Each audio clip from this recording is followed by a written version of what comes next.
Baiklah,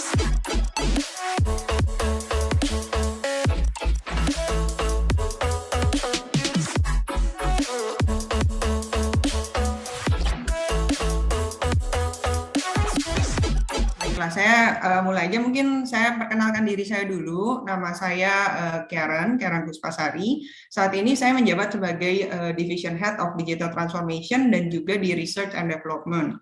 Jadi sedikit perkenalan, saya bergabung dengan Nutrifood sejak tahun 2007. Jadi belum lama, baru 15 tahun saya bekerja di Nutrifood.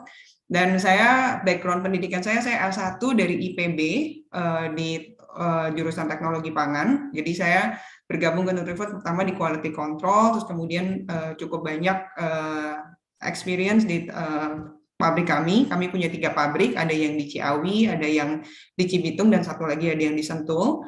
Dan kemudian setelah itu saya berkesempatan untuk melanjutkan S2 ke Belanda di University of Twente.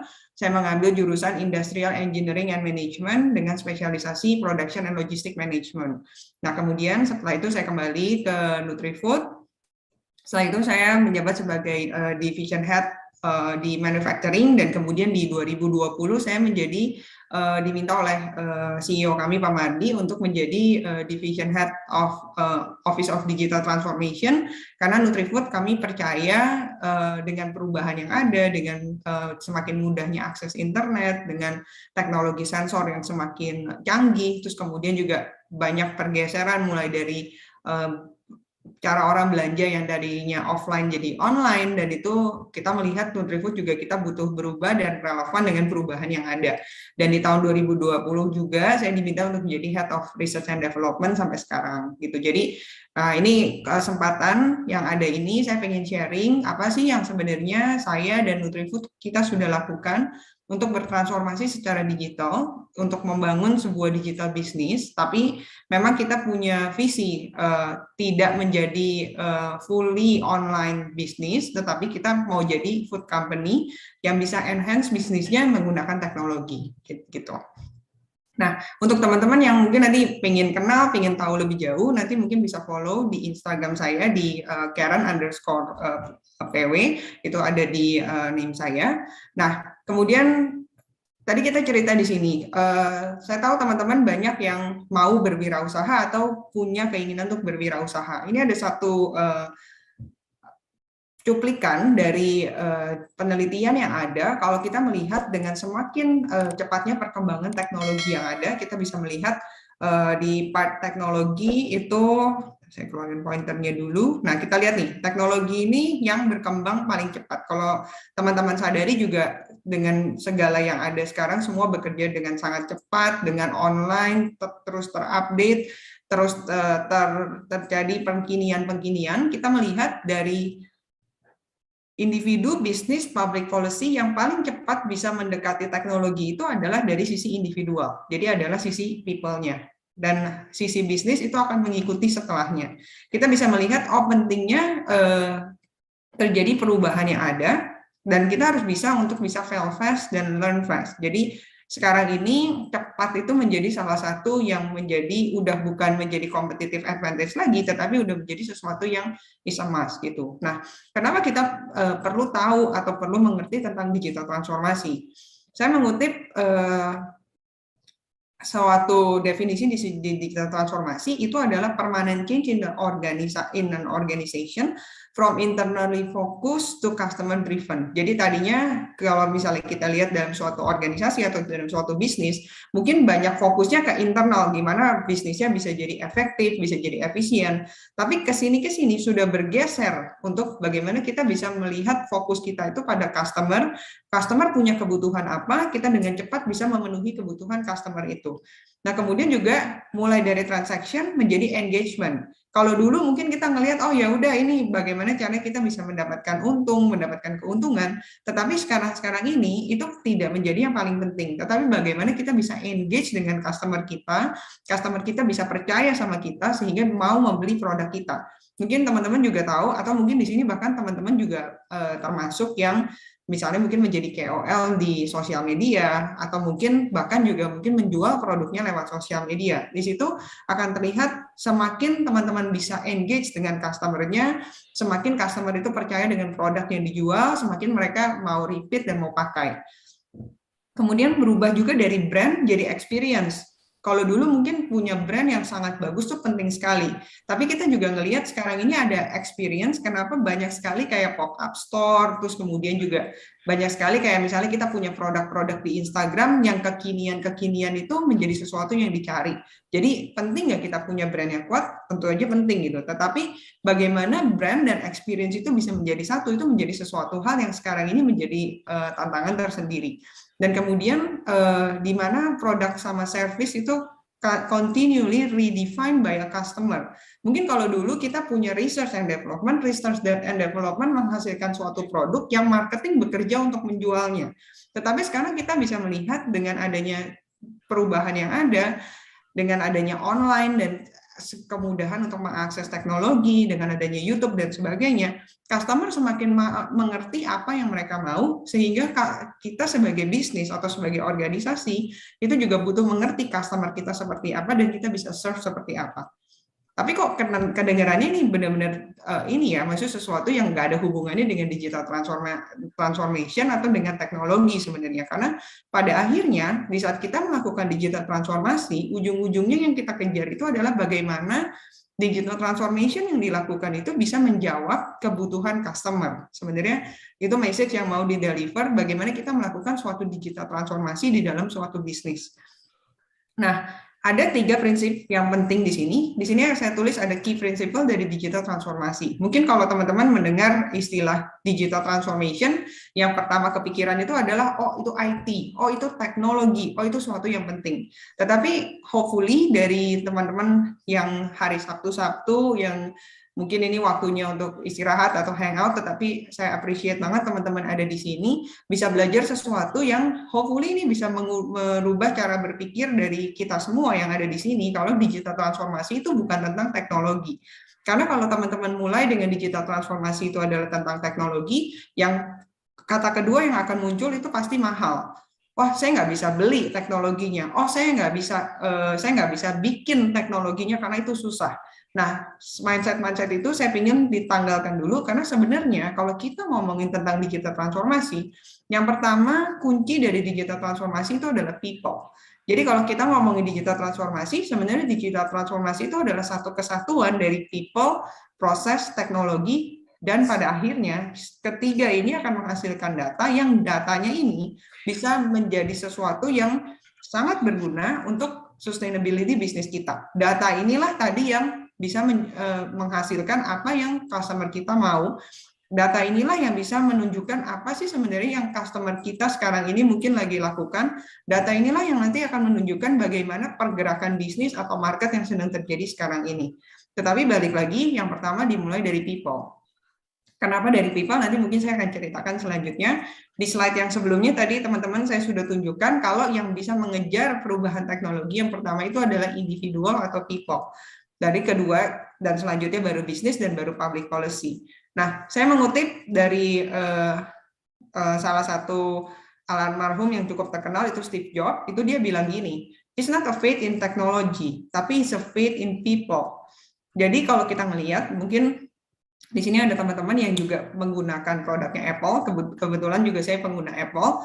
Nah, itu bagaimana Apple bisa mengerti apa yang menjadi kebutuhan customer-nya, itu menjadi salah satu kunci suksesnya dia. Walaupun nggak cuma Apple aja, tapi semua tech company, semua gadget company itu berusaha berlomba-lomba untuk bisa men-serve customer-nya mereka dengan kebutuhan yang ada. Bagaimana mereka bisa kasih kamera di handphone yang canggih, yang sangat bagus, bahkan lebih bagus dari kamera yang sesungguhnya. Gitu. Itu salah satu opening yang harapan saya nanti dari semua yang diceritakan, teman-teman ingat kalau digital transformasi is not about teknologi, digital transformasi is not about IT, tetapi digital transformasi itu dimulai dari people dan dimulai dari kita berarti. Nah, kemudian saya mau ceritain journey of digital transformation itu seperti apa sih sebenarnya. Jadi journey dari digital transformation itu ada 4 tahapan utama yang biasanya dilakukan. Misalnya nanti teman-teman akan bikin startup, mungkin mau mulai bisnis yang kecil, even teman-teman juga mau pakai dari cara yang paling sederhana, cuman mau coba-coba dan segala macam, ini pun bisa diaplikasikan gitu. Yang pertama, kalau kita melakukan digital transformasi, pasti sifatnya opportunistic. Coba-coba dulu deh, kita ngelihat mana sih yang paling pas, mana sih yang butuh dilakukan, masih banyak proses trial sama errornya. Kemudian yang kedua itu adalah di saat kita harus melakukan proses digitize. Digitize itu adalah kita mulai ada investment di dalam teknologi. Investment di dalam teknologi itu maksudnya apa? Mungkin kalau misalnya dulu teman-teman pertama jualan produknya, bikin produknya, oh saya mau bikin produk misalnya undangan online deh misalnya. Pertama mungkin dulu misalnya teman-teman bisa desain, oh saya bisa pakai misalnya Adobe Reader, terus misalnya bukan Adobe Reader, kita pakai AutoCAD gitu, kita bisa pakai. Sekarang ini kita tahu ada banyak aplikasi yang bisa dipakai. Misalnya, oh yang tadinya kita cuma pakai aplikasi yang sederhana aja, atau bahkan mungkin pakai PowerPoint deh, yang penting kita bisa mendesain, kita punya kemampuan desain. Kemudian ternyata sekarang ini ada aplikasi yang makin canggih dan makin affordable, misalnya pakai Canva. Nah, kemudian dan kita ngelihat, oh prosesnya itu berarti kalau pakai Canva harus ngelakuin apa-apa gitu, sehingga kita bisa menghasilkan template itu bisa kita jual lewat mungkin pertama dulu mungkin pakai Instagram. Tapi kan sekarang ini bikin website udah jadi lebih gampang. Nah, kita beli lagi aplikasi yang tadinya Canva-nya gratis, mungkin kita harus beli domain waktu kita bikin website gitu. Nah, kemudian kita lihat lagi, ada proses yang lebih tinggi lagi, itu adalah proses digitalization. Digitalization itu udah menyeluruh secara satu company. Oh, tadinya cuman iseng-iseng aja ngelakuin bikin desain undangan online, terus kemudian mulai pakai Canva, terus kemudian mulai punya website. Setelah punya website, oh ternyata booming nih, jadi terkenal banget, terus jadi banyak banget. Sehingga udah mulai kayaknya mungkin kita udah bisa gedein lagi. Misalnya yang tadinya mungkin cuma jualannya di sekitar daerah Surabaya, atau mungkin dulu kliennya cuma sekitaran di kampus aja, sekarang udah bisa, oh kenapa banyak orang dari Jakarta akses juga ya, banyak orang dari luar Jatim juga mengakses ya. Mungkin kita udah mulai pikirin, oh mungkin ini kita udah mesti membesarkan bisnis kita lagi, sehingga mesti mendigitalisasi secara company-wide strategi. Oh kalau gitu mungkin jangan-jangan kita butuh ada aplikasi untuk accounting, untuk kita punya perhitungan cash flow dan segala macam, sehingga udah semakin banyak data yang bisa dikumpulkan, semakin banyak aplikasi digital yang dipakai, dan ini udah jadi semakin settle. Sampai pada akhirnya, mungkin itu digital transformation itu yang terjadi adalah udah culture change. Perusahaannya sudah semakin membesar, semua semakin jelas ini arahannya mau kemana, udah bukan menjadi sesuatu yang udah nggak cuma sesuatu yang bisa jadi cuma satu bisnis yang awalnya dimulai dari mau bikin bisnis undangan online, bisa jadi kemungkinan lanjut ke saya mau punya wedding organizer, saya mau punya tim fotografer, saya mau punya tim makeup artist, sehingga itu menjadi satu bisnis untuk wedding service misalnya. Kita nggak pernah tahu, tapi semuanya itu bisa jadi terintegrasi. Itu adalah salah satu bentuk digital transformasi. Nah, kita melihat di sini digital business itu seperti apa. Kalau dulu kita melihat teknologi itu sebagai supporting player. Kalau kita lihat di sini, bisnisnya ada di atas, teknologinya mensupport si bisnisnya. Sekarang ini digital business semuanya sepanjang semua yang terkait di dalam bisnis itu disupport dengan teknologi. Seperti yang sebelumnya saya ceritakan di slide yang sebelumnya. Nah, tadi saya juga sempat cerita terkait dengan definisi digital transformation, itu sebenarnya adalah utamanya nomor satu adalah customer experience yang kita kejar.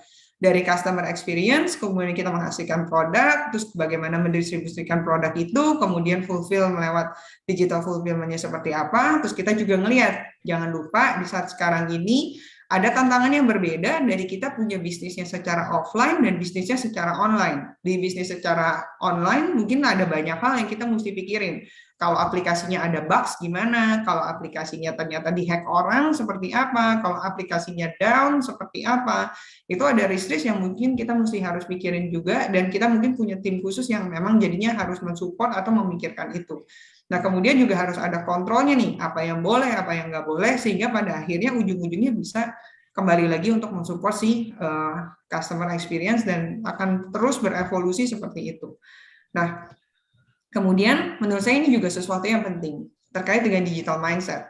apa sih yang dibutuhin, mindset seperti apa yang dibutuhin nih di era digital ini. Yang pertama pasti harus open mind. Kita mesti terbuka, baik itu terbuka dengan teknologi, terbuka dengan perubahan yang ada, terbuka dengan ilmu yang baru, dan itu ilmunya sangat cepat gitu. Mungkin dulu kita teknologi blockchain mungkin sekarang belum terlalu terkenal waktu dulu. Sekarang ini semakin cepat berkembangnya. Mulai ada NFT, mulai ada cryptocurrency dan segala macam, dan itu mulai ada metaverse sekarang. Mulai ada orang-orang yang beli tempat virtual di metaverse gitu. Jadi apa sih yang sebenarnya kita pengen tap in customer kita? Kita mungkin sekarang ini mikir, sekarang saya kuliah, customer saya berarti mungkin teman-teman ngelihat peers-nya teman-teman di bangku kuliah gitu. Padahal sebenarnya kalau teman-teman bikin bisnis dan bisnis itu mau sustain, bisa jadi teman-teman mesti mikirin, dalam mungkin 10 tahun ke depan yang akan beli produk saya ini siapa ya gitu.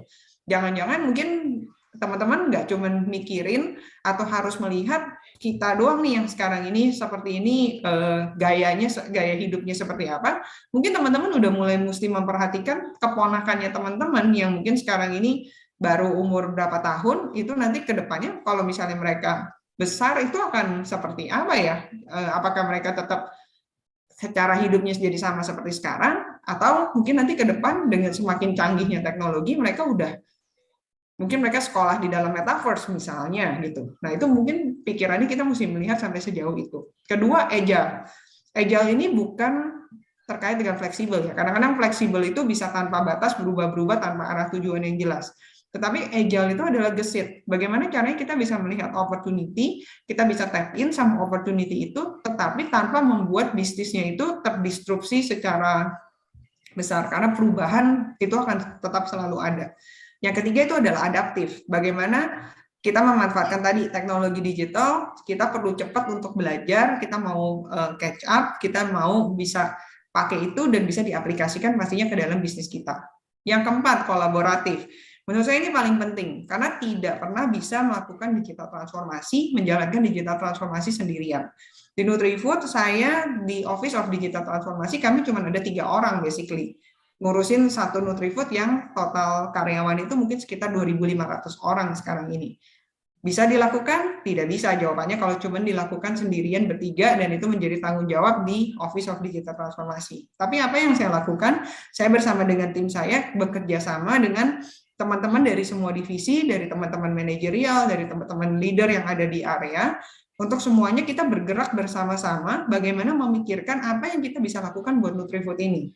Jadi termasuk semua teman yang ada di cabang, semua teman di semua level dan di semua divisi, kita bergerak bersama-sama. Kita punya campaign yang namanya Digital Avengers. Jadi semua orang itu adalah digital agent yang bisa mensupport proses digital transformasi yang ada. Jadi kita nggak bisa sendirian nih. Mungkin kita dulu mikirnya, kalau saya punya ide, saya mesti keep ide saya baik-baik, jangan di-share ke orang lain karena nanti akan dicuri. Itu udah nggak bisa kayak gitu. Justru saya belajar semakin banyak kita sharing, semakin banyak kita berdiskusi, semakin banyak kita ketemu orang, semakin banyak kita berkolaborasi, akan semakin kaya idenya, akan semakin banyak yang bisa membantu dan itu akan mempercepat bisnis kita untuk bisa bergerak. Tapi balik lagi strateginya kita nih mau seperti apa. Yang kelima, experimentation. Kalau experimentation saya cukup yakin teman-teman di sini, apalagi yang punya minat untuk entrepreneurship, itu experimentation pasti menjadi sesuatu yang udah pasti ada di dalam pikiran teman-teman. Yang keenam, simple. Nah, seringkali menciptakan suatu bisnis proses yang simple tapi menjawab kebutuhan itu tidak mudah. Seringkali dengan semakin besar perusahaan atau semakin besar bisnis atau semakin bertambah customer itu menjadi semakin ribet gitu. Tapi justru perlu ada mindset bagaimana kita bisa menggunakan creative thinking untuk bisa menciptakan suatu bisnis proses yang simple gitu. Balik lagi, tujuannya apa sih yang mau kita capai gitu. Yang ketujuh dan yang paling penting dan sudah diulang-ulang dari tadi itu adalah tentang customer centricity. Jadi balik lagi, kita sebagai entrepreneur itu bukan tentang apa yang kita mau bikin sebenarnya. Boleh kita pasti punya idealisme sebagai seorang bisnis, sebagai seorang startup, sebagai seorang entrepreneur, pasti punya idealisme kita mau bikin suatu produk yang bagus, nggak ada salahnya. Tapi tadi berulang-ulang saya katakan di era digital, di era digital saat ini, di mana customer kita semakin pintar dan semakin tahu apa yang mereka mau, mungkin kita perlu mendengarkan apa yang mereka mau, otherwise mereka bisa jadi nggak beli produknya kita. Nah, oke, ini sharing sedikit. Di Nutrifood kita punya digital transformation framework namanya, yang kita sebut sebagai Nutrifood 4.0, yang mungkin tahun depan akan diganti jadi Nutrifood 5.0 kali. Nanti saya jelaskan kenapa jadi 5.0. Tapi kita tadi saya jelasin misinya apa sih, visinya apa sih. Nutrifood punya digital transformasi dan harus melakukan digital transformasi. Kita mau jadi food company yang bisa enhance bisnisnya menggunakan teknologi. Kita punya 3 goal. Yang satu, pertama kita mau bikin excellence business process, kita mau punya excellence business process. Yang kedua, kita mau punya data integration dan visualization. Yang ketiga, kita mau punya business transformation. Gitu, supaya nanti bagaimana caranya kita bisa dengan agile, cepat berubah, melihat opportunity dan bisa tap in di opportunity itu sebelum kompetitor kita masuk atau bisa compete dengan kompetitor yang ada. Nah, kalau kita melihat di sini itu ada customer experience, ada operational process, ada business model di sini. Yang menjadi dasar adalah digital capabilities. Ini kalau dilihat yang ungu nih ada banyak banget nih, karena kita melihat kayak individual capability yang ada di dalam perusahaan kami benar-benar liatin bagaimana untuk mereka bisa catch up dengan digital yang ada. Jadi kayak misalnya kalau di sini ada Pak Andre dan ada Pak Vito, teman-teman dari area marketing kami, itu mereka punya tim, misalnya tim SPG, ada tim dari tim leader di areanya. Itu kita ajarin bagaimana untuk mereka bisa menggunakan WhatsApp group, bagaimana mereka bisa pakai Zoom, bagaimana cara mereka bisa pakai TikTok dan sebagainya untuk bisa being relevan nih dengan bisnis yang ada dan dengan customer yang mereka serve gitu.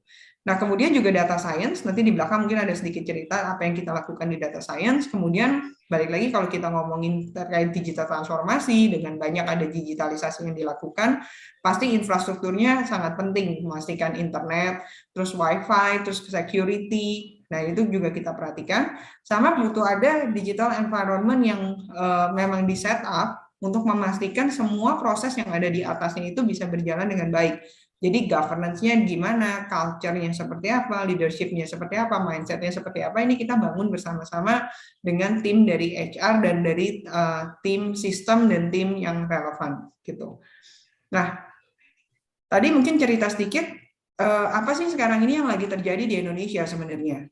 Kan kalau kita ngomongin ini yang canggih-canggih ini sebenarnya sekarang ini juga sedang terjadi di Indonesia sejak tahun 2018 sebenarnya, karena di tahun 2018 Presiden Jokowi itu mencanangkan satu program nasional namanya Making Indonesia 4.0, dan ini kita punya roadmap strategi implementasi industri 4.0 di Indonesia. Jadi sebenarnya waktu di 2018 akhirnya ini dicanangkan, ini saya happy banget. Kenapa? Karena sebenarnya kita agak ketinggalan dibandingin negara-negara ASEAN lainnya yang sudah sangat cepat berubah dan sudah lebih cepat tap in khususnya untuk di industri 4.0 di ranah manufacturing-nya gitu. Jadi ada 5 key teknologi yang mau dikerjakan. Itu terkait Internet of Things, Artificial Intelligence, Human Machine Interface, robotik dan sensor teknologi, dan 3D printing.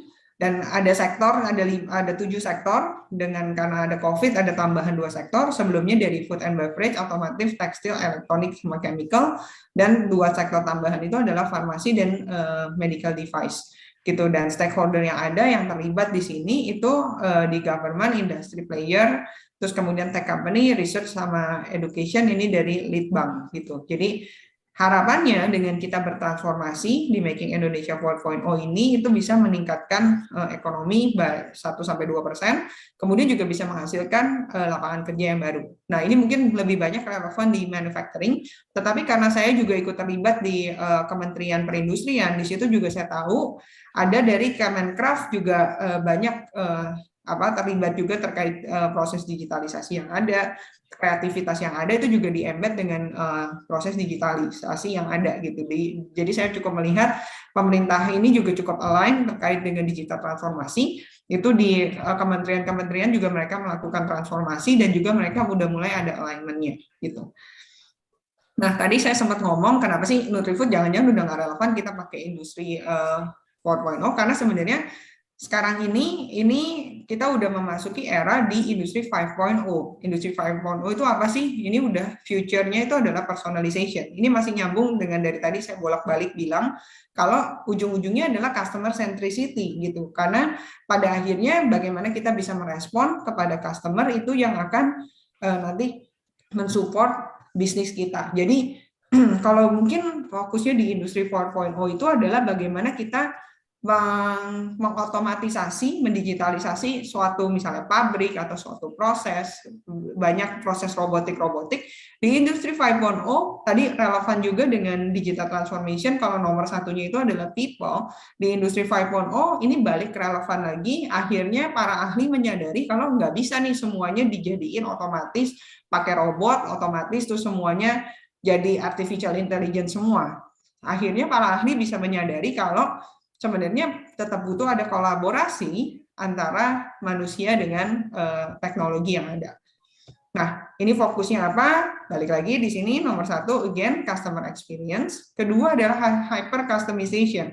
Ini masih nyambung dengan si customer experience. Kalau kita tadi fokus utamanya adalah ke customer, yang keduanya itu adalah pasti kita akan membutuhkan hyper customization. Mungkin kalau dulu kita jualan barangnya itu sifatnya mass. Oke, kita jual misalnya kayak Nutrifood ya. Oke, Nutrifood sekarang kita jual susu Hilo gitu. Kita jual susu Hilo rasanya cuma ada satu. Bisa jadi mungkin dalam 5 sampai 10 tahun ke depan kalau saya jual atau Nutrifood jual Hilo misalnya untuk salah satu dari teman-teman, itu karena masing-masing teman-teman punya nutrisi yang berbeda, itu misalnya nanti dicek DNA-nya, dicek genetiknya. Oh, ternyata Pak Yanuar butuh susunya yang tipenya A, B, C, D, E.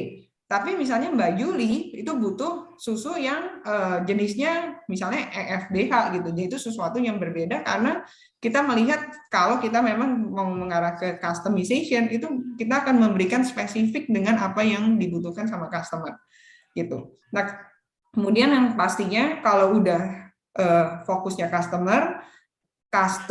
udah pasti responsif sama responsive and distribution supply chain excellence itu pasti menjadi sesuatu yang penting. Terus kemudian juga balik lagi tadi kalau kita lihat juga di definisi pertama yang tadinya brand sekarang pindah jadinya engagement. Kalau dulu kita jual lebih ke produk, ini sekarang kita jualnya ke experience gitu. Dan yang terakhir adalah bagaimana kita berkolaborasi antara human sama mesin. Gimana kita kolaborasi antara orang dengan teknologi yang ada. Jadi kalau dilihat industri 5.0 ini fokus utamanya adalah human centric. Kemudian juga harus dipikirin bagaimana bisnis yang ada itu menjadi sustainable.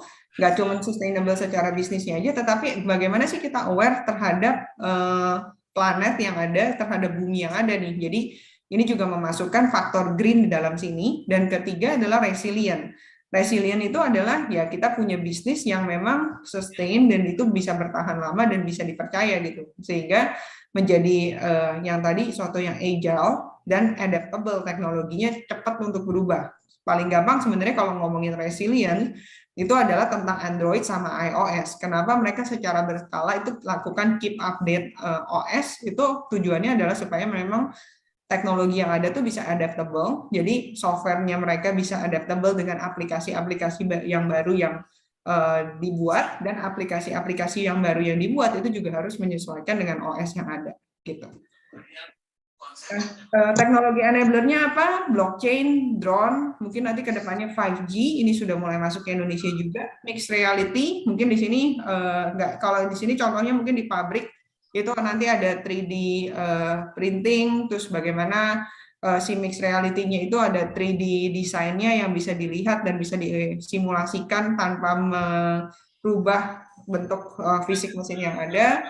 Terus kemudian 3D printing, terus kemudian exoskeleton. Ini exoskeleton itu sebenarnya tadi nyambung juga dengan yang dimaksud dengan sustainable juga, karena kedepannya juga si industri 5.0 ini itu mereka juga memikirkan bagaimana orang-orang yang punya disabilitas itu bisa juga ikut bekerja dan inklusif setara dengan dengan orang-orang yang normal lainnya gitu.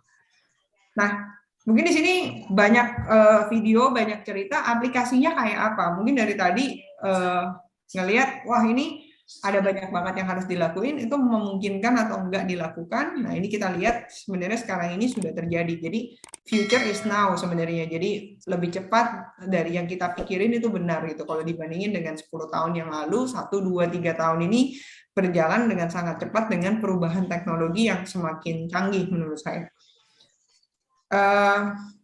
Nah, kalau misalnya kita mau ngelihat, kalau pakai cara yang lama, ini distribution channel, itu kalau misalnya kita pakai cara yang lama, itu adalah ya ini proses manufacturing seperti biasa dari bahan baku, terus kemudian masuk ke pabrik, jadi produknya, masuk ke supplier, kasih ke distributor. Ini channel yang lama. Tapi ke sini, yang ada sekarang dari distributor kasih ke store, kasih lagi ke masih ada ke grosir. Yang terjadi adalah cost per point delivery-nya kurang bagus, wholesale margin-nya juga kurang bagus.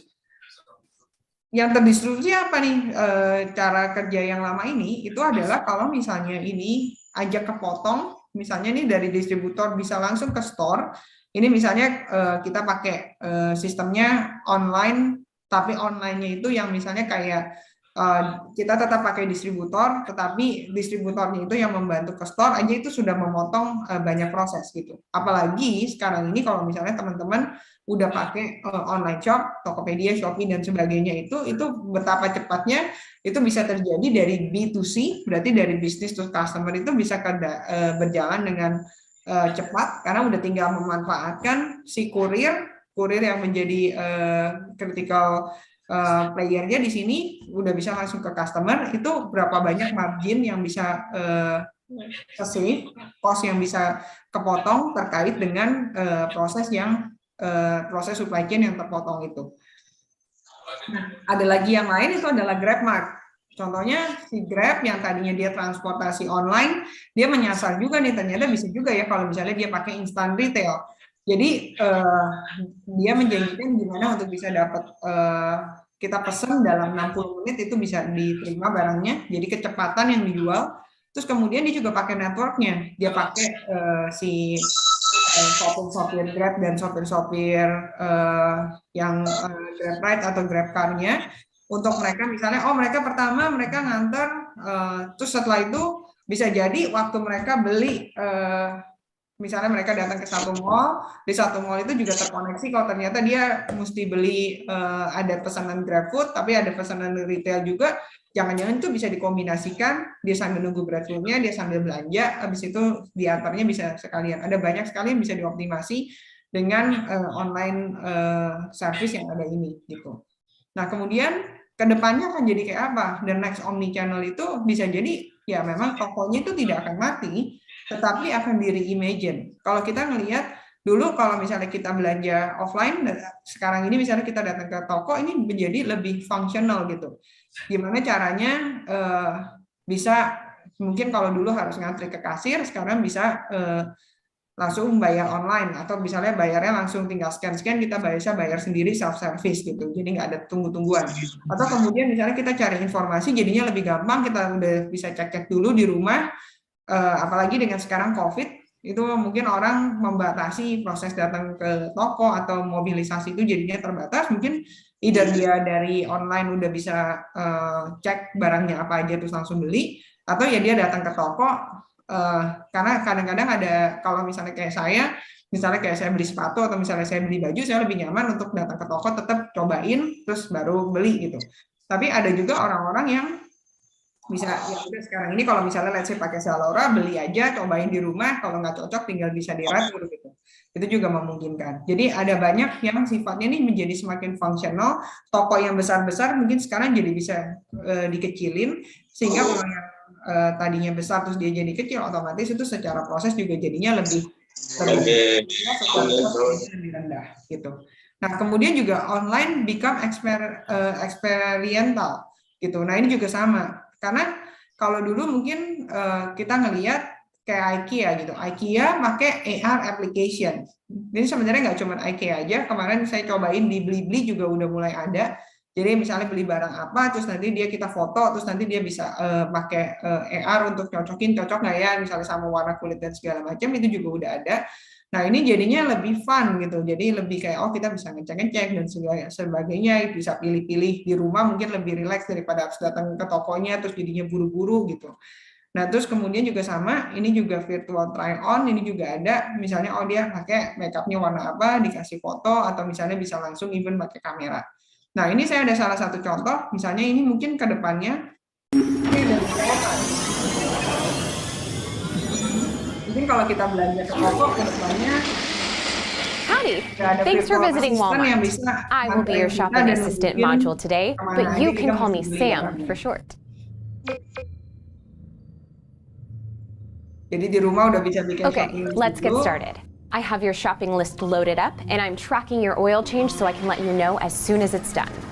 Nah, dia juga udah bisa nge-track tuh kalau semuanya online, terakhir beli kapan, You see the tomato sauce on your left? berapa kali beli. Go ahead and grab that and then place it in your cart.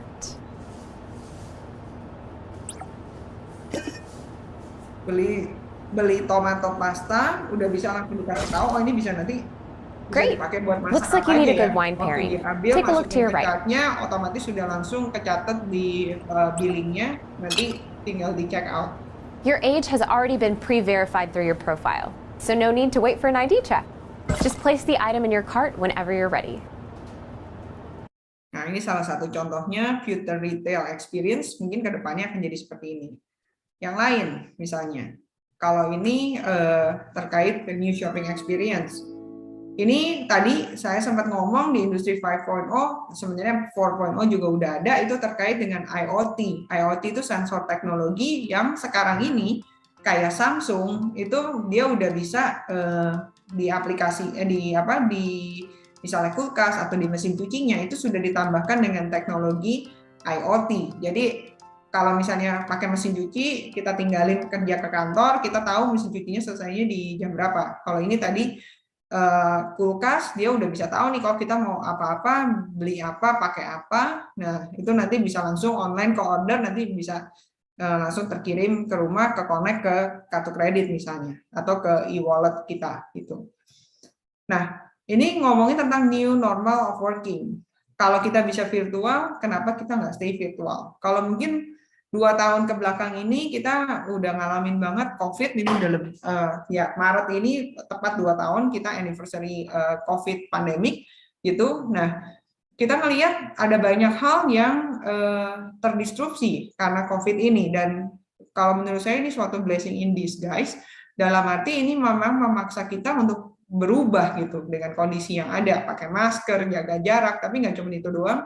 Yang tadinya semua orang kerja harus ke kantor, harus datang ke pabrik, itu jadi ada yang work from home. Mungkin teman-teman juga ngalamin itu yang tadinya kuliah harus datang ke kampus, terus sekarang jadi totally online gitu.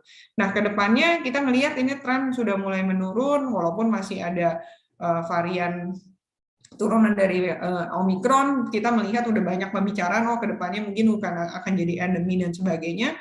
Apa sih yang akan terjadi ke depannya gitu. Nah, Nutrifood sendiri kita udah melihat ada 2 hal nih yang sangat berdampak dari cara kerja kita. Itu yang pertama working from everywhere, sama satu lagi adalah tentang otonomi. Nah, working from everywhere di sini dari tim HR kita, dari organization design itu kita melakukan research gitu. Apa sih yang sedang terjadi di Twitter? Dia bilang udah semua orang akan kerja di rumah, dari Facebook juga dia udah remote hiring udah ada gitu, dari Microsoft juga bisa kasih work from home permanently, dan itu semua tren yang terjadi memang seperti itu. Di Nutrifood sendiri kita melihat, kita riset juga ada perubahan nih dari dulunya home office, kemudian ke mobile office, kemudian ke virtual office, kedepannya nanti akan jadi no office gitu. Kita melihat kalau orang diberikan kebebasan untuk bekerja dari mana aja, itu akan increase productivity, memberikan retention juga, kemudian organization commitment-nya jadinya meningkat dan bisa improve performance karena ada lingkungan kerja atau suasana kerja yang berbeda gitu. Nah, Nutrifood sendiri kita nih punya melihat seperti itu udah nggak bisa semuanya ditaruh misalnya ke kantor pusat, dan waktu itu kita ngelihat ya udah kalau gitu kita sebar, dan waktu itu kita punya hub-hub yang ada di banyak tempat nih sekarang ini. Nah, sama di Surabaya juga kita punya hub di Surabaya, itu juga ada Nutri Hub Surabaya, setelah ini nanti saya tunjukin. Tapi ini nggak cuma di Jawa aja, kalau ini gambarnya saya ada di Jawa, kita punya juga ada di Bali, kita ada Nutri Hub, terus kemudian juga ada di Sumatera juga ada, di Kalimantan juga ada. Nah ini, dan kedepannya di Sulawesi juga akan diadakan gitu. Jadi ini semua sedang memang dipersiapkan. Jadi di sini juga sekalian saya welcome buat teman-teman mahasiswa dari UNR. Kalau misalnya teman-teman mau visit ke NutriFood Hub kita dan Nutri Hub kita yang ada di Surabaya, itu dekat. Tadi saya ngobrol-ngobrol sama teman-teman, itu ternyata katanya dekat gitu. Dan mungkin ini sekalian invitation buat teman-teman yang mau mampir ke Nutri Hub kami yang ada di Surabaya, welcome. Dan nggak cuma di Surabaya aja, tapi kalau misalnya teman-teman misalnya lagi pas ke Jakarta atau misalnya lagi pas ke Bandung terus mau mampir, is very welcome gitu. Nah, mungkin sedikit perkenalan buat Nutri Hub kita yang di Surabaya.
Nanti alamatnya mungkin nanti bisa di-share, dibantu share sama Pak Andre atau Pak Vito. Jadi welcome, teman-teman bisa, sebenarnya Nutri Hub ini memang kita adakan tujuannya adalah untuk tempat kolaborasi. Jadi memang pertama untuk tempat untuk diskusi startup, kita juga banyak mengundang untuk dari mahasiswa, baik juga ada event-event yang komunitas juga memang kita encourage untuk diadakan di sana.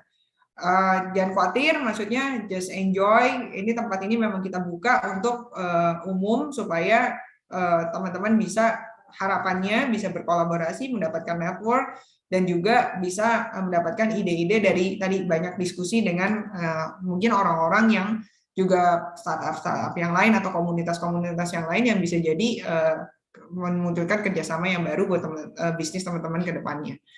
Nah, ini salah satu contohnya juga nanti ke depannya work from anywhere dan everywhere, itu bisa jadi ini kalau kita ngelihat virtual reality dengan avatar gitu. Now, it's a pleasure to be here in Las Vegas to present to you. Now, I get invited to do keynotes across the globe. And while it's easy for me to be here in Las Vegas, it isn't always easy for me to travel across the world. And even when I do, I can't always speak the local language. Well, what if neither language nor distance mattered for me to deliver a fantastic keynote? What if technology could help me be anywhere I needed to be and speak any language I wanted? Well, it can. We are bringing together the power of mixed reality and Azure AI services to create a truly game-changing experience. What you're about to see is an exact hologram of me wearing the same outfit that we recently captured at a mixed reality studio. And I don't speak Japanese, but what if I wanted to deliver my keynote in Japanese? Using Azure AI technology, I can translate my English into Japanese and train it to sound exactly like me, the same voice tones, those same inflections. Now, we brought this together, my hologram and Azure AI, to show you what's possible. So first, I'm going to put on my HoloLens 2 here, and then we'll flip in the room to the special camera so you can see exactly what I'm seeing. Let's get started. First, let me introduce you to Mini-Me. There she is, my perfect holograph. And thanks to the power of HoloLens 2, she just floats right with me. I'm literally holding my hologram, so natural. Now she's a little small to do a keynote. So let's get her up so she can do full-size Japanese keynote. Render keynote. Jadi mungkin suatu saat kalau teman-teman mau membesarkan bisnisnya ke luar negeri, tapi gimana caranya saya jualan ke orang Jepang nggak bisa ngomong, mungkin ini bisa jadi solusi. Dan kedepannya bisa jadi ini menjadi sesuatu yang harganya tidak mahal lagi, dan itu affordable, lebih murah dibandingin kita harus travel ke luar negeri. 私が実際に日本語を話しているのが新しいのです。私は日本語を話しませんが、私の声とホログラムは完璧な日本語で話しています。これはニューラルテキスト読み上げと呼ばれる最新の人工知能技術、いわゆるニューラル TTS を使用しています。Oke, jadi kalau kita ngelihat apa yang akan terjadi ke depannya itu adalah hybrid work mode. Itu udah tidak bisa dihindari lagi.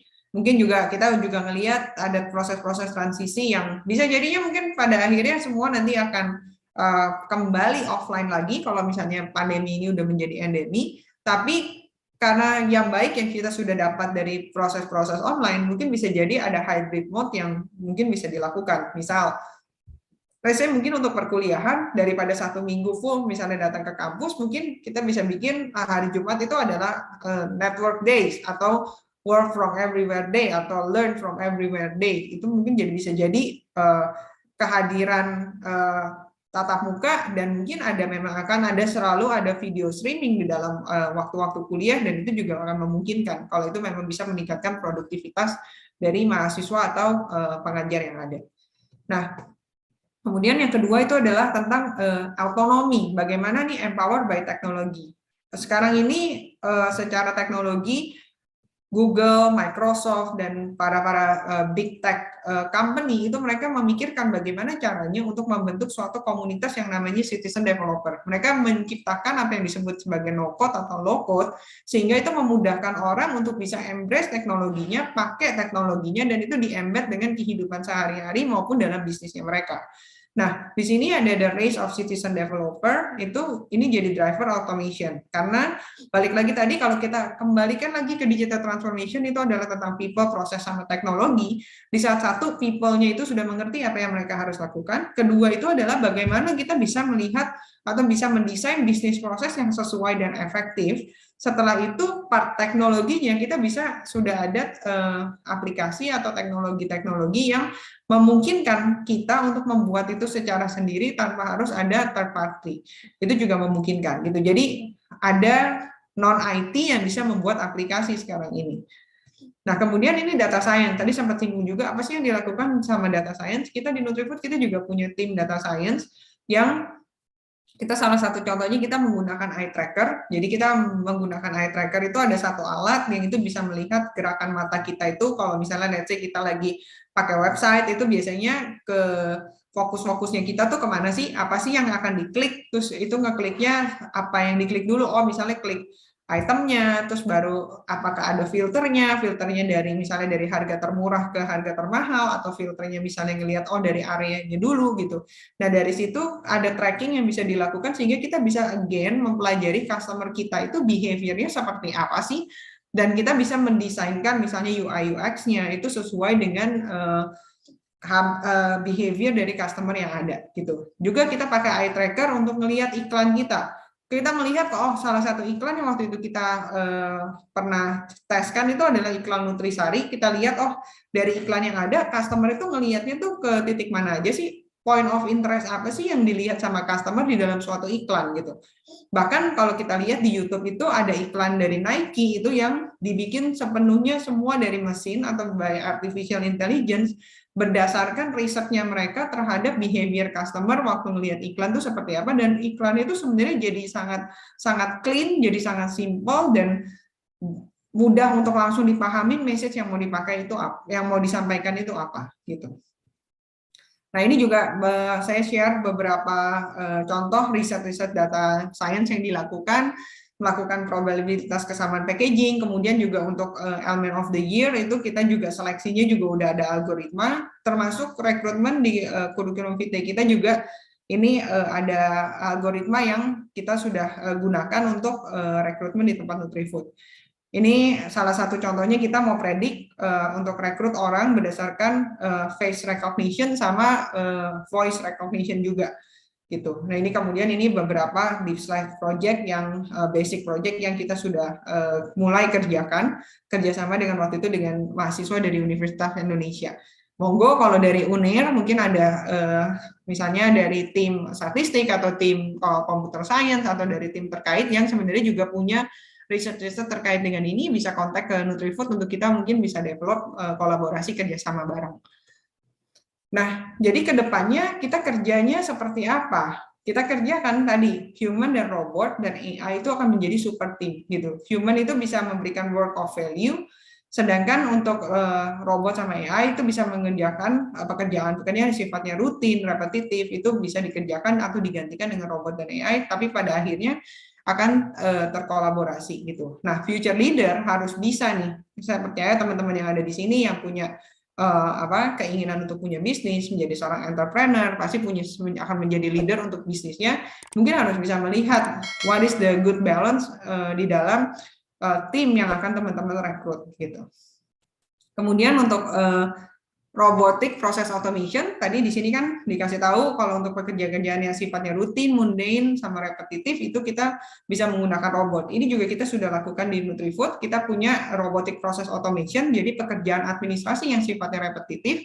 Nanti yang jadi contoh di sini adalah untuk pengerjaan proses purchase order yang di-convert menjadi sales order untuk kita kirim ke dalam modern trade, ini sudah dilakukan menggunakan robot.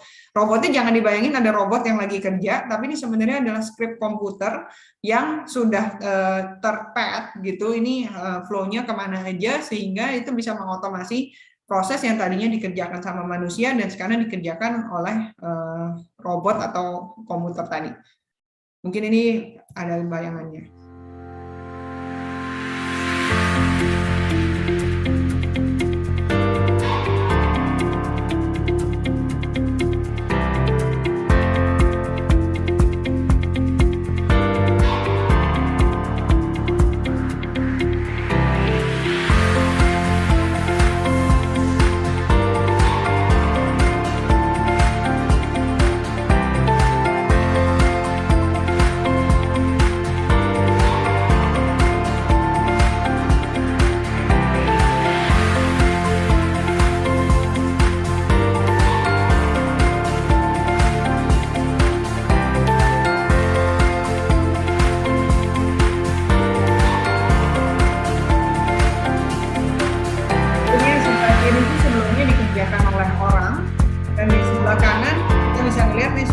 Runtime ini dikerjakan sama robot, ini dia bisa dengan cepat berubah dan ini otomatis jalan sendiri prosesnya. Ini juga meningkatkan akurasi, human error-nya juga semakin sedikit.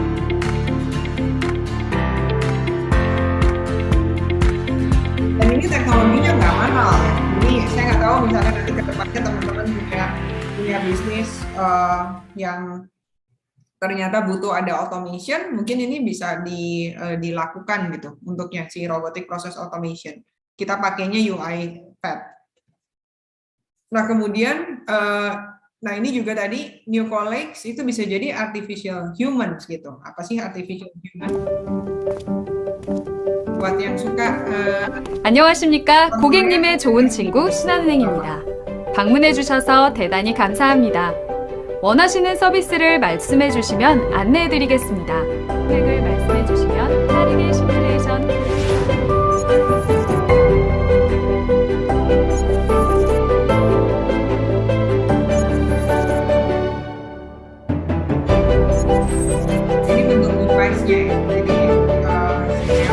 고객님께서 선택하신 펀드 유형의 시뮬레이션 결과입니다. 이용해 주셔서 감사합니다.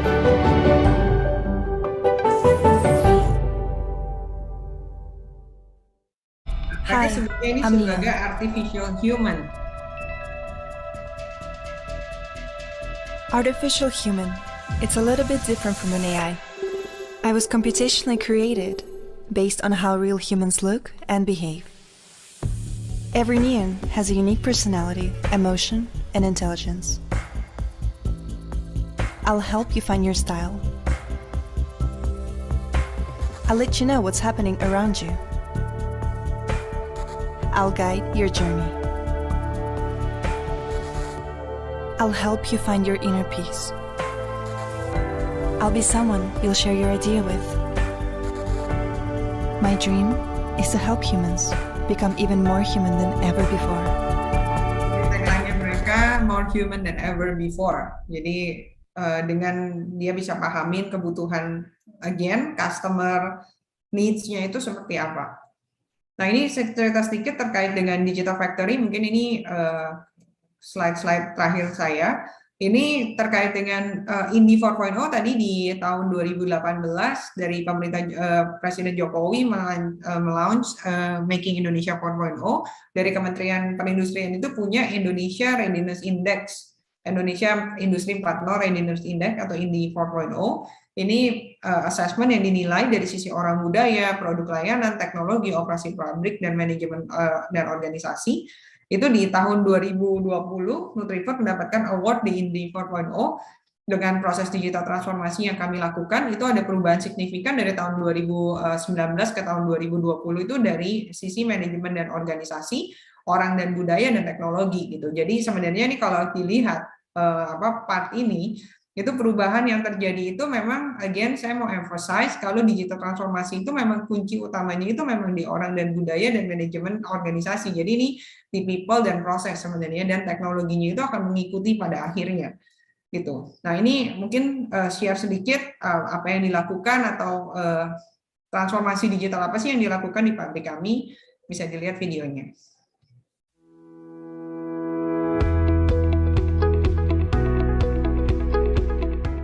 Industri 4.0 dan Internet of Things telah membantu Nutrifood untuk menghasilkan produk makanan minuman berkualitas tinggi dengan proses yang lebih pintar, cepat, dan efisien. Untuk mengakselerasi proses transformasi digital, Departemen Engineering membentuk Internet of Everything Laboratory atau IoE Lab yang berusaha mewujudkan Nutrifood Digital Factory melalui 3 pilar utama, yaitu pilar Learning, Research, dan Explore.